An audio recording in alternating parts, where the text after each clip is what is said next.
What's going on, everybody? I guess I got out of surgery a couple hours ago. It is now like 12:15, and everything apparently went all right according to plan. Um, I'm feeling some pain, but it's mainly the gas pain and the suture pain, so that's to be expected. Um, Other than that, I'm just kind of drowsy, just kind of slipping in and out still. But kind of feel fine. Probably in a little bit they're gonna come here and make me start walking, so that's fun. And then that's pretty much it all day. I'll be walking and using my spirometer, and I'll show you guys what that is a little bit later on. But until then, take it easy. What is happening, YouTube? How is it going? My name is Dion, and this is week number 1, a full week post-op from my VSG vertical sleeve gastrectomy surgery. So I am still alive, and apparently I'm doing all right. Let's get into the numbers. My highest weight was 477 pounds. My surgery weight 7 days ago was 433 pounds. And today, this morning, my current weight is 422 pounds. So that is a loss since surgery of 11 pounds and a total loss so far of 55 pounds. So things are going well. I'm very proud of that, and I really hope to keep those things going. Um, so, how do I feel 7 days out? I feel fantastic. A lot of people say that you don't feel hungry after the surgery. You don't really notice any hunger pains; they're gone. Some people have hunger pains, but most of the people, that urge to eat is just gone. And for me, I can truly say that urge is gone for right now. It'll probably come back later on once I start eating, my pureed foods and my solid foods and get back on a regular diet. But right now, 7 days out, I have energy and I have absolutely no desire to eat anything. Right now, um, it's very liberating. It's freeing because right now eating is a burden, or drinking what I have to drink for the previous 7 days and the next 7 days is just a burden. I don't, if I didn't have to do it to stay alive, I wouldn't do it. I wouldn't eat anything. I wouldn't drink anything. Um, I guess that's a good and bad thing. Good thing because you're not really tempted to eat anything. You don't really feel like it. You kind of feel like you're full or satisfied all the time. Bad thing, you got to remind yourself to do it. If you forget to drink, or you forget to do your protein, or you forget your water, you don't get your protein grams or your fluid ounces in a day, you could be dehydrated, and that is an awful thing that I hear. You don't want to go back to the hospital because you're dehydrated. They have to pump you with fluids. It's extremely painful, so it's not a good thing. So make sure you are getting in your recommended fluids and protein. For me, it's between 60 to 70 grams of protein a day. That's the goal. And the goal for fluids is 64 ounces. So whether I take in broth, water, or protein, I have to make sure to get those numbers in every day. Now, to be honest, I was not at the very beginning. I was not getting those numbers in. I don't believe I was anywhere close. Um, that's partially the reason I had to stay in the hospital for additional night, but I'll get to that later. Um, it was very painful to drink anything. Um, for the first probably 3 days, uh, I had a tremendous buildup of gas pressure in my chest and my stomach, and it was hard to get anything down. Um, when I got to my third day post-op, I was lucky to get 16 ounces of water and like 11 ounces or 30 grams of protein in per day. It was an all-day event to get that in. Like literally from the time I woke up to the time I went to sleep, I was working on a bottle this size and this container of protein, 30 grams, 11 ounces. It's tough. It's gonna be tough. It is very, very hard to get all this into that very, very small space. So you just gotta. I just had to keep working on it. Right now, I am able to throughout the day get in that full 70 to 60 and that full right around 50 to 64 ounces of fluid. And I do that with a combination of these. Of course, again, Premier Protein, 30 grams of protein in this small 11 ounce thing. I use, this is 16.9, so about 17 ounces of water. And sometimes I will add some kind of artificial sweetener. This is Fit and Active Raspberry Lemonade. I used to despise this stuff. Um, any kind of artificial sweetener or any of this kind of water additive was absolutely disgusting to me. But now it is the greatest thing ever. It's actually a little bit too sweet now.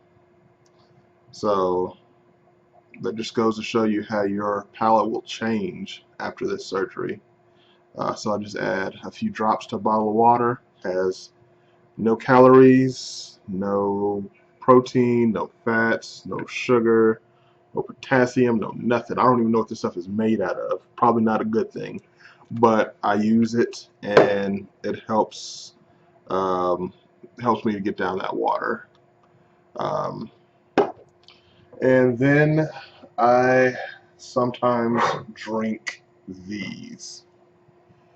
This is Isopure zero carb protein drink. This is the apple melon. I'll be drinking that one tomorrow to see how it tastes. I'm sure it is going to taste like garbage.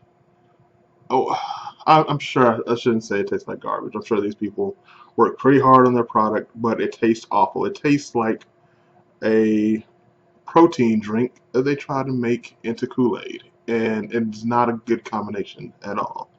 I've had the lemonade so far, and I've had the orange drink so far.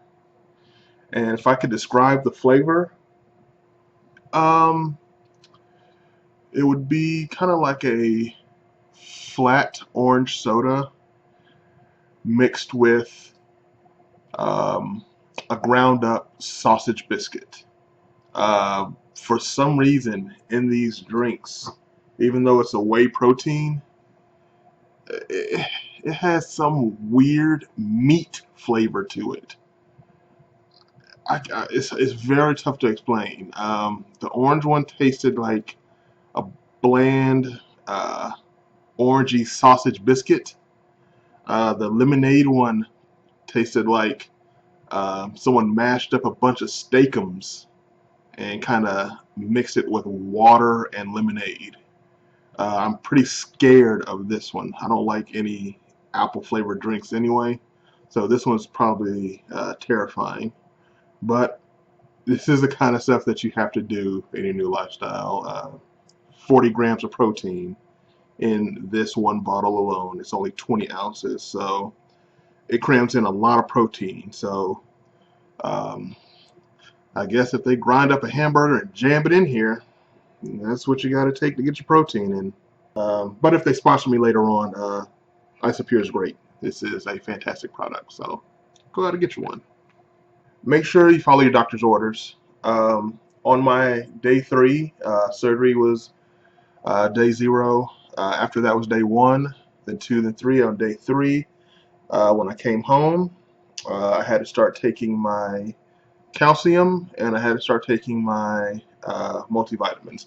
Both of those that I have are chewable. I have the chewable uh, vitamins here. Let me show you. These, I take one of those a day, chew it up, and then I take 2 of the little calcium chews. So I get my calcium in and I get my vitamins in as well.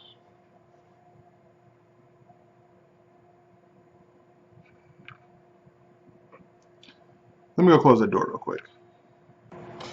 Alright, sorry about that. Just had to close that bathroom door. Fun fact about me. Don't like open doors. Especially not open doors behind me. Guess I'm kind of weird like that. Last thing I need is a goddamn ghost coming out of that bathroom behind me. So I like to keep my doors closed whenever possible. Um, Back to me. My pain level for this past 7 days. First few days when I got home, it was rough. Um, that gas pain is so bad. If you don't know, when you have the surgery and they do it laparoscopically, with me, they put slits in your stomach and then they put these tools in through the slices of your stomach to do all of the work. They don't cut you wide open anymore. They pretty much do everything with miniature cameras and miniature tools, and um, in order to get around inside your stomach, they have to blow you up with CO2 gas. And there is no real way for that gas to release other than from your muscles absorbing it when you walk or work out, or you fart or burp. Um, that's really the only ways to uh, get that gas out. For me, it wasn't coming out very well at all. As much as I walked while I was in the hospital, as much as I walked when I was at home, um, it was tough getting that gas out. Burping, it wasn't going very well, just small little kind of baby burps. Um, and as much as I wanted to, I couldn't get those farts out. I know it's kind of gross, but it's a bodily function, and you got it, better out than in. You got to get that gas out of you, and I couldn't. And that's something you definitely don't want to strain to do. So you just have to kind of deal with it. Now, on most other VSG vlogs and videos, everyone says that Gas X is the answer. I was kind of skeptical about it, but I wanted to give it a shot. It didn't work for me. Um, the doctors and nurses said that it wouldn't work. They said that it's a different kind of gas, that it won't settle it down by using those gas X strips.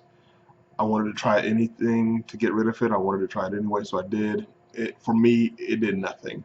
Now, I guess most of the VSG community swears by it, so I'm pretty sure it's probably just me. It just did not work well with me, so I'm not discouraging getting it. Um, you know, if it helps, that is fantastic. If it doesn't help, you tried. It's something. But for me, it did nothing. It didn't help me at all. So let's talk about my hospital stay.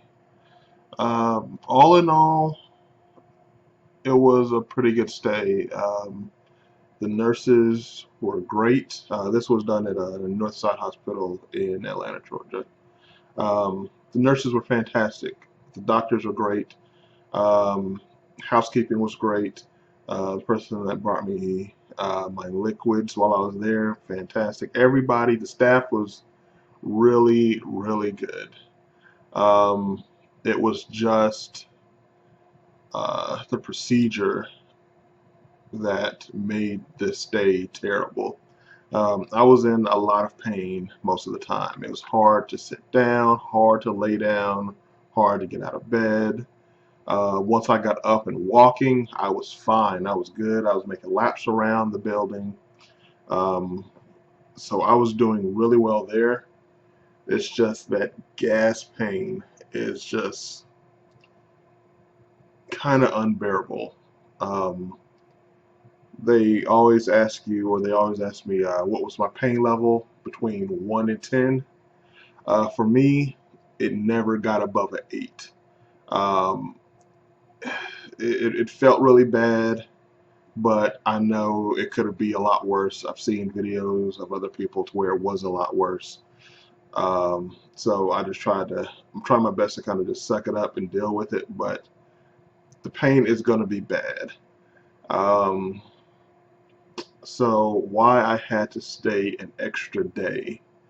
Bottom line, when I went down to radiology to do my leak test, what that is after your surgery, after they sew you up, stitch you up, you can't drink or eat anything until the following day when you do a test that determines if your new stomach is going to leak.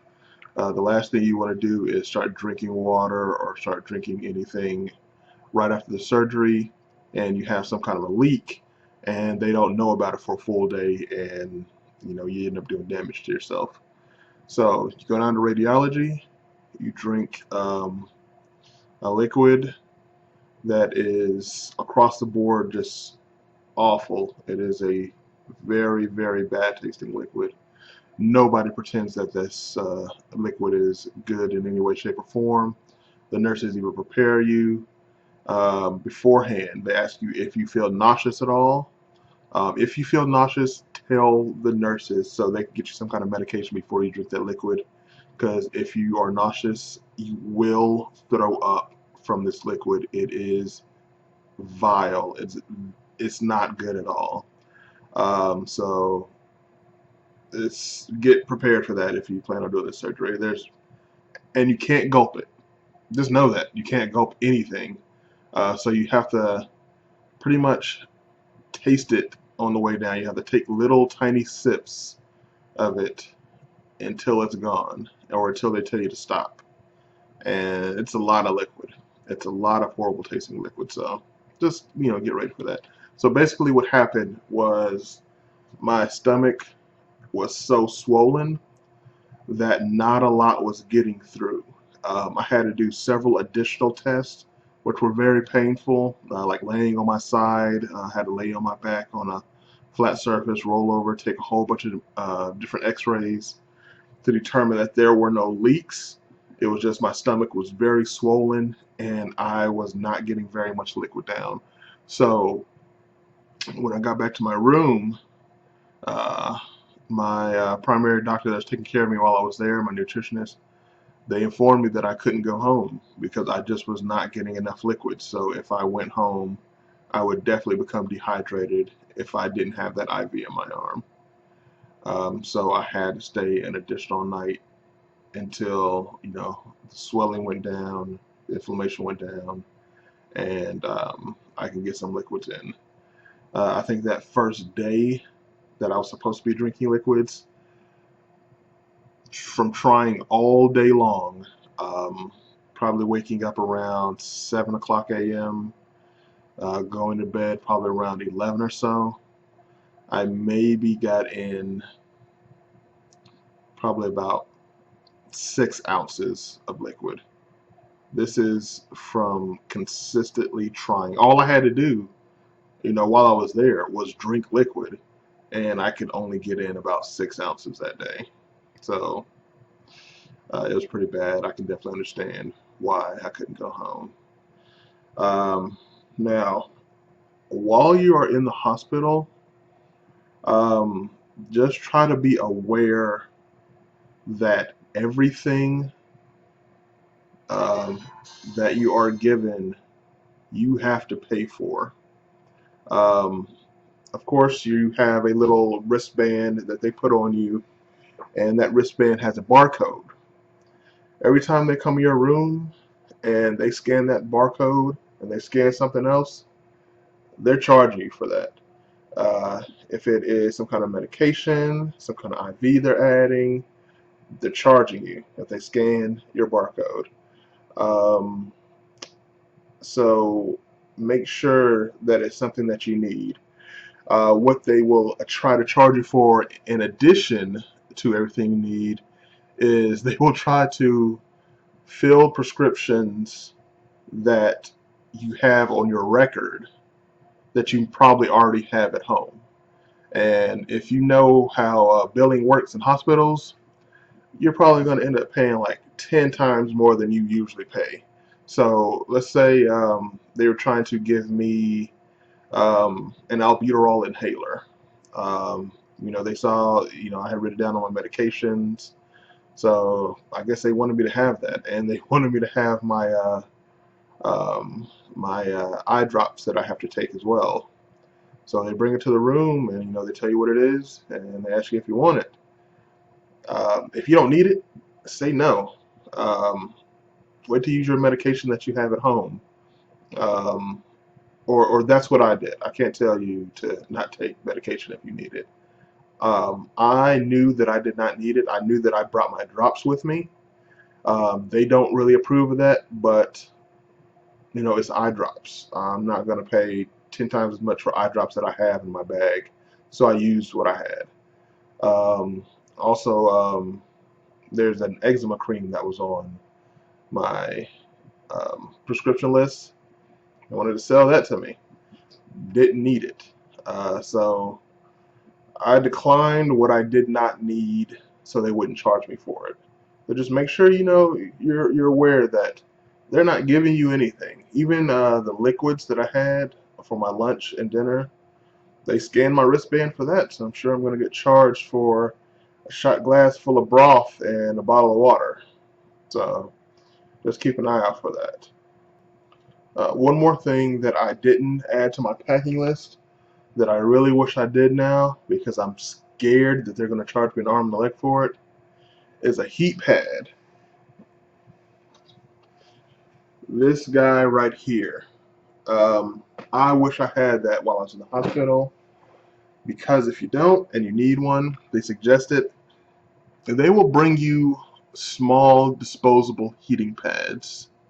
It basically works like a glow stick. There's a bag inside of a larger bag. You squeeze it and it breaks the interior bag. You shake it up and it heats up. These disposable heating packs at its highest heat probably last for about 60 seconds. And then after that, the little kind of a lukewarm heat lasts no more than about 4 to 5 minutes. And I probably ran through about 20 of those things. The nurses were just bringing them into the room. They didn't scan my band, which I'm really hoping they're not charging me for these things. I guess I'll see when the bill comes. But I honestly ran through about 20 of those little bags. So if you think you might need it, or if you have one, just bring it. Heating pad, it'll do wonders. It helped me a lot with my incision pain and with the gas pain. So I guess that's really about it for the summary for the first 7 days. If you have any questions, about what I'm going through at all, feel free to leave a comment or send me a message on YouTube, and I will be happy to answer your questions. Or if it's something that I missed completely, I'll do a full video on it. But yeah, just let me know if you guys are enjoying these or if they're informative to you. That's the main thing I want to do is kind of inform you guys what I'm going through and what you might be going through if you decide to do it. Other than that, take it easy.